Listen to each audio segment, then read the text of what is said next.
नमस्कार, आप देख रहे हैं कमल राष्ट्रीय और मैं हूं आपके साथ में शोभित पाठक। तो रुक करते हैं महत्वपूर्ण सुर्खियों पर। विद्यार्थियों को आज संबोधित करेंगे प्रधानमंत्री मोदी, छात्रों को दिए जाएंगे पुरस्कार। आज प्रधानमंत्री मोदी श्रम मंत्रियों की बैठक में शिरकत करेंगे। नई संहिता में हफ्ते में 3 दिन अवकाश नहीं होगा। सीएम केजरीवाल ने सुबह 11 बजे बुलाई थी विधायकों की बैठक। आप संयोजक के घर चल रही है दूसरी बैठक। यूपी बीजेपी अध्यक्ष हो गए भूपेंद्र चौधरी, सस्पेंस बरकरार, पश्चिमी यूपी और जाटों को साधने की तैयारी। और देश में फिर बड़े कोरोना के मामले, पिछले 24 घंटों में 10,725 नए केस हुए दर्ज। अब खबरें विस्तार से। प्रधानमंत्री Narendra Modi smart India hackathon 2022 के फाइनल में भाग लेने वाले छात्रों को आज रात 8 बजे वीडियो कॉन्फ्रेंसिंग के माध्यम से संबोधित करने वाले हैं। हैकाथॉन में छात्र लोगों के दैनिक जीवन में पेश आ रही समस्याओं का समाधान तलाशेंगे और इसका उद्देश्य छात्रों के बीच उत्पाद संबंधी नवाचार, समस्या समाधान और लीक से हटकर सोचने की संस्कृति विकसित करना है। स्मार्ट इंडिया हैकाथॉन में प्रत्येक समस्या से जुड़े विवरण के विजेता को 1 लाख रुपए का पुरस्कार दिया जाएगा। छात्रों को जो है नवोन्मेष श्रेणी के तहत 1 लाख रुपए, 75,000 और 50,000 रुपए का पुरस्कार भी दिया जाएगा। केंद्रीय शिक्षा राज्य मंत्री सुभाष सरकार ने बताया कि हर वर्ष की तरह इस बार भी प्रधानमंत्री नरेंद्र मोदी स्मार्ट इंडिया के फाइनल में जगह पाने वाले छात्रों से रूबरू होंगे। इस वर्ष के हैकाथॉन में छात्र अपराध अनुमान के मॉडल के विकास, कृत्रिम बुद्धिमत्ता एवं मशीन लर्निंग का उपयोग करके हॉटस्पॉट का नक्शा तैयार करने, पुलिस रेडियो सेट के जरिए मल्टीमीडिया डाटा का हस्तांतरण, मंदिरों के अभिलेखों की प्रकृति और देवनागरिक लिपि में अनुवाद, इलाकों का उच्च क्षमता का 3D मॉडल तैयार करना, जल्द खराब होने वाली खाद्य सामग्रियों के लिए शीत आपूर्ति श्रृंखला की निगरानी प्रणाली सहित अनेक समस्याओं के समाधान पर काम कर रहे हैं। स्मार्ट इंडिया हैकाथॉन के सॉफ्टवेयर एवं हार्डवेयर संस्करण में 15,000 से अधिक छात्र शामिल हो रहे हैं। प्रधानमंत्री नरेंद्र मोदी राज्यों को केंद्र शासित प्रदेशों के श्रम मंत्रियों के सम्मेलन को आज ऑनलाइन संबोधित करेंगे। 2 दिवसीय सम्मेलन का आयोजन केंद्रीय श्रम एवं रोजगार मंत्रालय की ओर से 25 अगस्त को आंध्र प्रदेश के तिरुपति में किया जाएगा। इससे श्रम संबंधी विभिन्न मुद्दों पर विचार विमर्श किया जाएगा। पीएमओ से मंगलवार को जारी बयान में जानकारी दी गई है। प्रस्तावित नए श्रम कानून के तहत सप्ताह में 3 दिन का अवकाश का कोई भी प्रावधान फिलहाल नहीं है। अरसे से 29 श्रम कानूनों का दायरा 4 श्रम कानूनों तक सीमित करने में जुटी सरकार का लक्ष्य इसके माध्यम से श्रमिकों की सामाजिक सुरक्षा सुनिश्चित करने के साथ रोजगार सृजन और उद्योग और श्रमिकों के बीच बेहतर व्यवहारिक संतुलन को स्थापित करना है। तिरुपति गुरुवार को होने वाले श्रम मंत्रियों के सम्मेलन में नए कानून को लागू करने पर सहमति बन सकती है। श्रम मंत्रालय के सूत्रों के मुताबिक इसी बैठक में नए श्रम कानून को लागू करने पर भी सहमति बनने के पूरे आसार है, क्योंकि इससे जुड़े सभी प्रावधानों को लेकर सभी राज्यों में सहमति बन गई है। गौरतलब है कि सरकार ने 29 श्रम कानूनों के बदले इसे 4 हिस्सों पारिश्रमिक संहिता, सामाजिक सुरक्षा संहिता, औद्योगिक संबंध संहिता और पेशागत सुरक्षा संहिता में विभाजित करने का फैसला किया है। आपको बता दें कि इनमें पारिश्रमिक संहिता को लेकर 31 राज्यों में, सामाजिक सुरक्षा संहिता पर 27 राज्यों, औद्योगिक संबंध संहिता पर 25 तो पेशागत सुरक्षा संहिता पर 24 राज्यों ने नए श्रम कानूनों के तहत अपना नियम तैयार कर लिया है। श्रम मंत्रियों के सम्मेलन में कुछ मुद्दों पर राज्यों की असहमतियों पर विमर्श के बाद नए श्रम कानूनों को लागू करने की तारीख पर सहमति भी बन सकती है। गौरतलब है कि नए श्रम कानूनों को पहले 1 जुलाई से लागू करने की योजना थी। लक्ष्य श्रमिकों के साथ उद्योग को बेहतर तालमेल सुनिश्चित कर निवेश और उद्योग के लिए अच्छा माहौल बनाने का है और इसके तहत श्रमिकों का बेसिक वेतन उनके कुल वेतन का कम से कम 50% करना अनिवार्य किया गया है। हालांकि इसके साथ ही नए कानून के लागू होने के बाद पीएफ के मद में श्रमिकों के बेसिक का 12% की जगह 10% हिस्सा ही भविष्य निधि के लिए काटा जाएगा।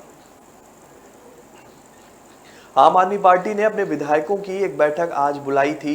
यह बैठक सुबह 11 बजे से चलना शुरू हुई और जो है करीब 12 बजे तक चली। आपके विधायकों की यह बैठक ऐसे समय पर हुई जब उनके विधायक बीजेपी पर खरीद फरोख्त के लिए प्रलोभन देने का आरोप लगा रहे थे। विधायकों की बैठक बुलाने का फैसला जो है बुधवार को पॉलिटिकल अफेयर्स कमेटी की बैठक में लिया गया था।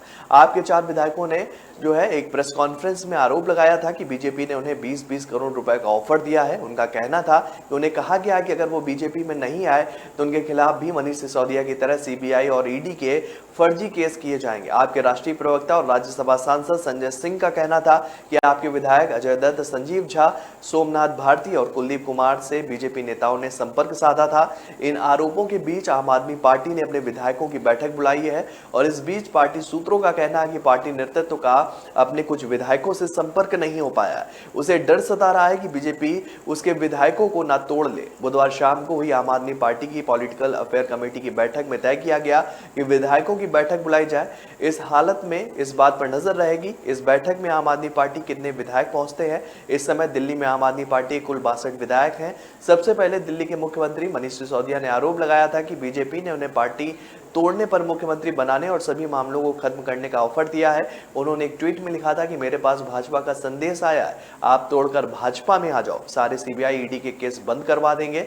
मेरा भाजपा को जवाब है, मैं महाराणा प्रताप का वंशज हूं, राजपूत हूं, सर कटा लूंगा लेकिन भ्रष्टाचारियों से साठगांठ कभी नहीं करूंगा। भाजपा प्रदेश अध्यक्ष की कुर्सी पंचायती राज मंत्री चौधरी भूपेंद्र सिंह के हवाले हो सकती है। अभी तक प्रदेश अध्यक्ष की दौड़ में उन्हें सबसे आगे माना जा रहा है। प्रदेश अध्यक्ष के रूप में जाट चेहरा लाकर भाजपा जहां किसान आंदोलन के कारण पार्टी से दूर जो है मानी जा रहे जाटों और किसानों को साध सकती है, वहीं पश्चिमी यूपी में पार्टी का आधार मजबूत कर सकती है। लोकसभा चुनाव 2024 के मद्देनजर पार्टी पश्चिमी यूपी के नेता को अध्यक्ष की जिम्मेदारी देना चाहती है। आपको बता दें कि जाट वोट बैंक को साधने के लिए चौधरी सबसे मजबूत नेता माने जा रहे हैं और ऐसे में पश्चिमी यूपी में रालोद और सपा के गठबंधन का असर कम करने के लिए उनको आगे किया जाना लगभग तय हो गया है। इससे पश्चिमी यूपी की जाटों के प्रभाव वाली 1.5 दर्जन लोकसभा सीटों पर भाजपा को फायदा हो सकता है। पूरे प्रदेश में भी पिछड़े वोट बैंक को साधने में मदद मिलेगी। चौधरी केंद्रीय गृह मंत्री अमित शाह के करीबी हैं। वह बुधवार को आनन फानन आजमगढ़ से दिल्ली बुला लिए गए हैं। वर्ष 2014 के लोकसभा चुनाव में भाजपा ने यूपी में 80 में से 71 सीटों पर जीत दर्ज की थी। यही नहीं, 2017 के विधानसभा चुनाव में भी भाजपा ने शानदार प्रदर्शन करते हुए सत्ता में वापसी की, लेकिन 2019 के लोकसभा चुनाव में सपा बसपा गठबंधन के सामने उसे पश्चिमी यूपी में मुरादाबाद मंडल की लोकसभा की सभी 6 सीटों जो है वो गंवानी पड़ी थी। सहारनपुर मंडल में सहारनपुर सीट से भी भाजपा हार गई थी। मुजफ्फरनगर में मामूली मतों से जीत हासिल की थी।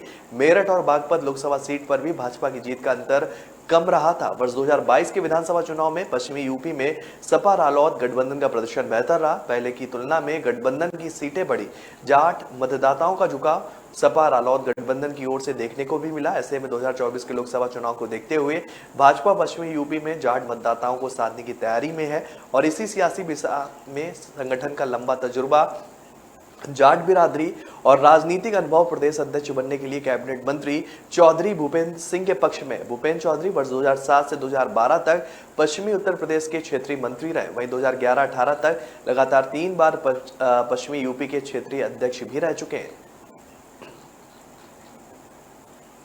दुनिया भर में कोरोना महामारी से जंग जारी है। इस बीच भारत में कोरोना के मामलों में फिर से बढ़ोतरी देखने को मिल रही है। कोरोना के मामले आज फिर से 10,000 के पार पहुंच गए हैं। केंद्रीय स्वास्थ्य मंत्रालय की रिपोर्ट के मुताबिक आज की तुलना में आज नए मामलों में इजाफा देखा गया है। पिछले 24 घंटे में कोरोना वायरस के 10,725 नए केस सामने आए हैं। बुधवार को यानी 24 अगस्त को कोरोना संक्रमण के 10,649 नए मामले सामने आए थे। स्वास्थ्य मंत्रालय की रिपोर्ट के मुताबिक पिछले 24 घंटे में कोरोना के 13,084 लोग ठीक भी हुए और इसके साथ कोरोना के एक्टिव केस में कमी आई है। कोरोना के एक्टिव मामले घटकर अब 94,047 हो गए। तो रुक रहे हैं छोटे से ब्रेक के लिए। ब्रेक के बाद जल्द हाजिर होंगे।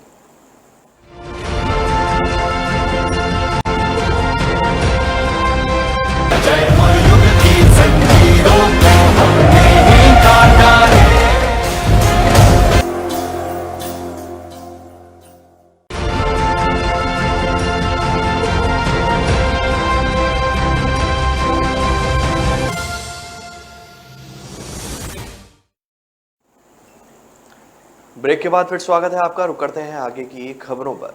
पंजाब सरकार आयुष्मान भारत योजना के तहत चंडीगढ़ के अस्पतालों की बकाया राशि का भुगतान एक मुश्त के बजाय मरीजों की सूची के आधार पर करेगी और इस वजह से दूसरे चरण के बकाया भुगतान की प्रक्रिया फिलहाल शुरू नहीं हो सकी है।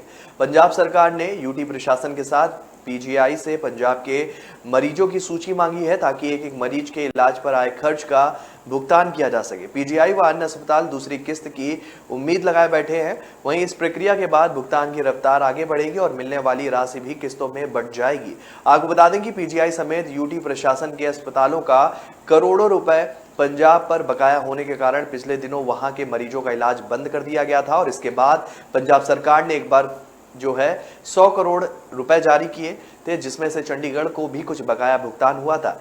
इसकी अगली किस्त 15 दिनों बाद जारी होनी थी, लेकिन अब सूचना मिली है कि पंजाब ने मरीजों की सूची मांगी है जिसके आधार पर भुगतान आगे किया जाएगा। पंचायत चुनाव सिंबल पर लड़ने को लेकर हरियाणा भाजपा एकमत नहीं है। बुधवार को दिल्ली स्थित हरियाणा भवन में हुई सरकार संगठन की बैठक में कोई सहमति नहीं बन पाई है, जो है गेंद प्रदेश चुनाव समिति के पाले में डाल दी गई है। अब समिति ही अंतिम निर्णय लेगी कि चुनाव सिंबल पर लड़ना है या नहीं। बीते दिनों चंडीगढ़ में हुई बैठक में कार्यकर्ताओं से राय लेने पर सहमति बनी थी। सभी जिलों में आए फीडबैक को बैठक में रखा गया, जिसमें कुछ ने सिंबल पर लड़ने तो कुछ ने बिना सिंबल पर लड़ने का सुझाव दिया था। संगठन और सरकार के कुछ लोग चाहते हैं कि जिला परिषद और ब्लॉक समिति का चुनाव सिंबल पर लड़ना चाहिए, जबकि अधिकांश इसके खिलाफ भी हैं। गांव और स्तर का चुनाव होने के कारण पार्टी में दो राय हैं, क्योंकि इन चुनाव में रिश्ते बिगड़ने के साथ राजनीतिक नुकसान होने की काफी आशंका रहती है। एक पंचायत, जिला परिषद और ब्लॉक समिति वार्ड में अनेक उम्मीदवार उतरते हैं। उनमें अधिकतर विधायकों, मंत्रियों और अन्य नेताओं के समर्थन में रहते हैं। सिंबल पर चुनाव होने से किसी एक का ही पार्टी व उनके नेता समर्थन कर पाएंगे, जिससे अन्य नाराज होंगे। यह देखते हुए चुनाव समिति पर अंतिम फैसला छोड़ दिया गया है। बैठक में मुख्यमंत्री मनोहर लाल, भाजपा संसदीय बोर्ड के सदस्य सुधा यादव, प्रदेशाध्यक्ष ओपी धनखड़, प्रदेश संगठन महामंत्री रविंद्र राजू, सांसद कृष्ण पवार, नायब सैनी धर्मवीर, प्रदेश महामंत्री एडवोकेट वेदपाल, कृषि मंत्री जेपी लाल भी मौजूद रहे। हिमाचल प्रदेश भाजपा अपने कोर ग्रुप की बैठक में एक एक सीट पर मंत्रणा करेगी। कहा मजबूत है और कहां वो कमजोर है, इस पर भी चर्चा हो सकती है। संभावित प्रत्याशियों को लक्षित कर चुनाव प्रचार की रणनीति भी बनाई जाएगी। कोर ग्रुप की बैठक में भाजपा गुरुग्राम को तमाम मुद्दों पर रणनीति बनाई जाएगी और पिछले दिनों भाजपा के राष्ट्रीय अध्यक्ष जगत प्रकाश नड्डा ने भी प्रदेश भाजपा के नेताओं को चुनाव प्रचार के बारे में कुछ टिप्स दिए। इन पर विचार मंथन होगा। प्रदेश भाजपा कोर ग्रुप की बैठक जो है गुरुवार को 11 बजे राज्य अतिथि गृह पीटर हाफ शिमला में बुलाई गई है। यह प्रदेशाध्यक्ष सुरेश कश्यप की अध्यक्षता में होगी। इसमें मुख्यमंत्री जयराम ठाकुर, पूर्व मुख्यमंत्री प्रेम कुमार धूमल, प्रदेश चुनाव प्रबंध समिति के अध्यक्ष डॉक्टर राजीव बिंदल और अन्य पदाधिकारी भी भाग लेंगे। विधानसभा चुनाव के महज 2 महीने ही बचे हैं और उससे पहले प्रदेश भाजपा पूरी तरह से पूरे दमखम से चुनावी मोड में आ गई है और इसी क्रम में फटाफट पार्टी के कोर ग्रुप की बैठक बुलाई जा रही है। अगस्त में कोर ग्रुप की यह दूसरी बैठक होगी। बैठक में भाग लेने के लिए पूर्व मुख्यमंत्री प्रेम कुमार धूमल जो है बुधवार को शिमला पहुंच गए। हालांकि केंद्रीय सूचना एवं प्रसारण मंत्री अनुराग ठाकुर और पूर्व सीएम शांता कुमार बैठक में नहीं आएंगे। अनुराग ठाकुर व्यस्त हैं तो शांता कुमार अस्वस्थ होने के बाद पिछले कुछ दिनों से घर पर ही स्वास्थ्य लाभ ले रहे हैं। बैठक में प्रदेश भाजपा की चुनाव संचालन समिति और चुनाव प्रबंध समिति के सदस्यों पर मोहर भी लग सकती है। किन किन को इन समितियों में शामिल करना है? चुनाव संचालन समिति के अध्यक्ष मुख्यमंत्री जयराम ठाकुर, तो चुनाव प्रबंध समिति के अध्यक्ष